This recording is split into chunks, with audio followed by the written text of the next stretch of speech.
After World War I, America retreated from the world. We declined to participate in the League of Nations. We shut our doors to a new generation of immigrants. In the midst of growing economic dislocation, we became protectionist. In the face of rising autocracy in Europe, we turned isolationist. The next chapter was among the darkest in human history: global depression, genocide, another world war. After World War II, we were offered something incredibly rare in history: a do-over, an opportunity to choose again. Now, America could decide to come home again. Or, as the world's new preeminent power, it could choose to impose its will on others. Or, as Atchison saw it, we could lead in a new way. America could use its exceptional standing to shape a new international system with rules, with norms, with institutions that gave others a voice and a vote and bound us as well. We spread liberal values like the rule of law, representative government, human rights. We embedded liberal concepts in relations among nations at the United Nations and beyond, like non-aggression, like self-determination, like the peaceful settlement of disputes. We pursued a more open, connected world with a free flow of movement for people, for products, for ideas, for capital.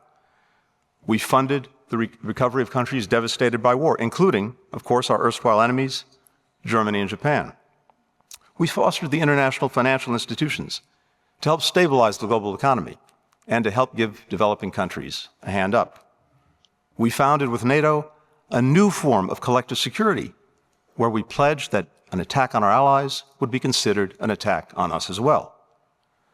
Now, what I want to emphasize is this: self-evident as all of this seems today, in retrospect, none of it was in the moment. Indeed, it was counterintuitive because it constrained American power and strained our pocketbooks. But it proved to be the foundation upon which the American century was built. The rules-based system took away the incentive for others to bandwagon, to come together against the new preeminent power, as history suggested that they would. We moved, at least in the free world, from zero-sum thinking to win-win collaboration. We were animated by one of the most powerful concepts in modern international relations: enlightened self-interest, where the strength and success of others would be ours as well. The investment that America made in that moment, in the security, in the prosperity of other countries, came back to us 100 times over, in new markets for our products, new allies to deter aggression, new partners to deal with increasingly global challenges.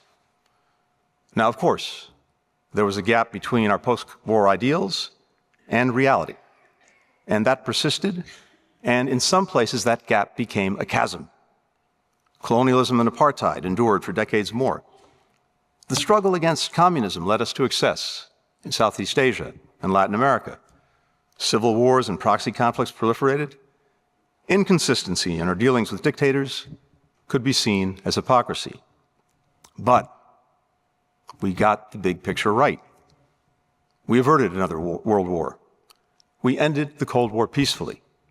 The greater openness, predictability, stability of those decades allowed the emergence of country after country, with hundreds of millions of people lifted out of poverty, and the creation of a global middle class. This rise of the rest, as it was called, became the most powerful force in promoting sustained global growth. Overall, the world grew healthier, wealthier, wiser, more secure, more tolerant.